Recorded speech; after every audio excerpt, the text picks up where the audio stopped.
A new note on Sapiens, Yuval Hariri. Is this the third? Anyway, there could be as many notes as, I don't know, 100. Because this is a masterwork, a schedule reading.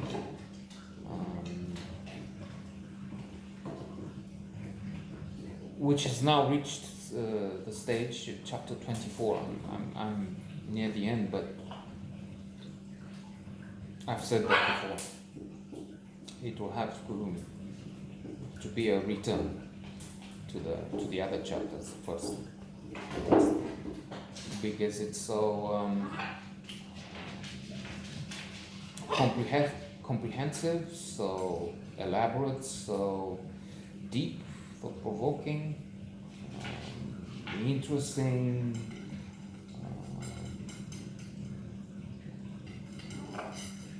informative. The list is long. Now, dealing with happiness, he's looking back and the author says that if we look into the past, there is a question if we have become happier or not. In one passage, he refers to the fact that communities, I think he says, let's think of a peasant, also in the Middle Ages, shared this common perspective, religion, and if they looked back at their lives, they were meaningful. Meaningfulness being one important aspect here, as well as the biological side, the serotonin, dopamine, oxytocin. So that depends a lot on what happens in your brain, on these chemicals being there, or the reactions. So if a believer, one or a community in the Middle Ages could be happier than someone today who has lost a sense of purpose.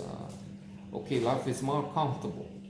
Houses, televisions, internet, communications. But looking back at a life, is it more satisfying if you don't have that perspective? I've led a meaningful life because, let's say, it was enlightened by God. It looked at life after paradise and so on. In contrast, you have a modern life where you just expect to disappear at the end, and that's it. Nothing else. No meaning to that. What accomplishment is that other than an accumulation of comforts, of tables, chairs, television, and much else? So that's a very interesting point. Then there's the reference to Aldous Huxley, Brave New World, and Soma, the idea that in a future as envisaged by Aldous Huxley, in the future they will just use this drug and people will be happy. Happiness also being a factor which depends on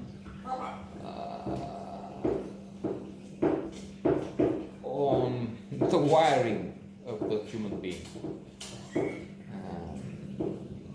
Incidentally, there's this fact that we kill so many animals, and how can we be happy when such a massacre is involved? Especially nowadays when we're talking so many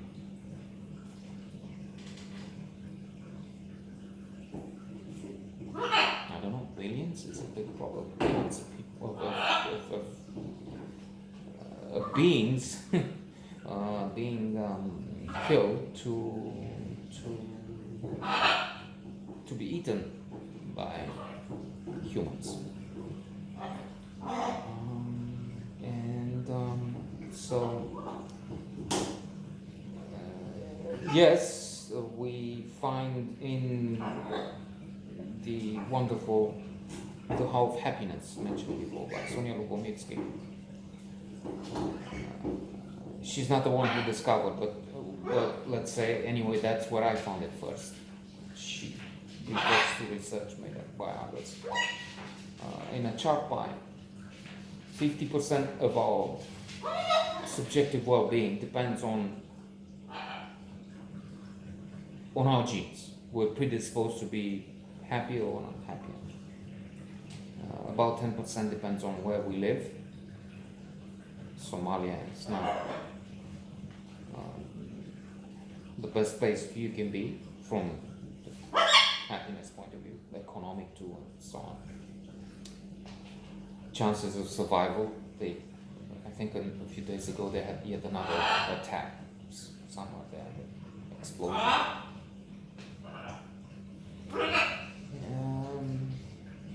And Yuval Hariri refers to the fact that we know that we have people who are happy no matter what, and some who are gloomy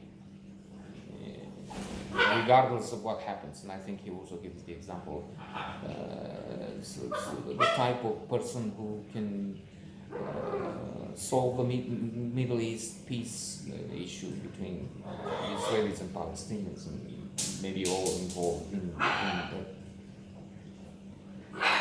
at noon, then in the afternoon is united with the lost daughter many years back, and still be rather unhappy. There's another notion, very interesting. I mean, this is a book which needs to be read. I said it should be in the curriculum. In the history department.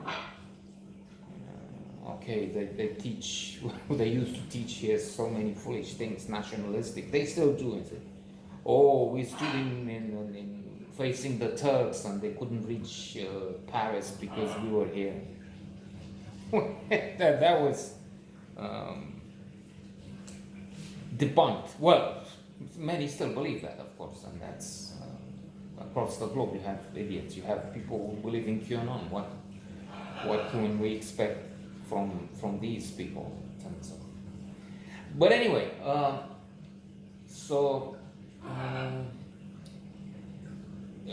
this is the kind of book which is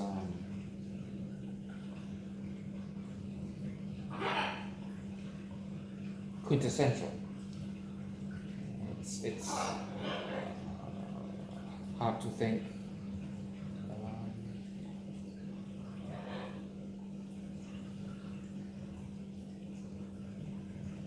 I know I mentioned hard to think of an idea that you can contest, refuse, as I mentioned in the previous number, the idea of the war between Japan and China, which he says is as impossible as, I don't know, the moon coming close to the earth. But my feeling is it's not so inconceivable. Right. It's not like we should bet on that. But still.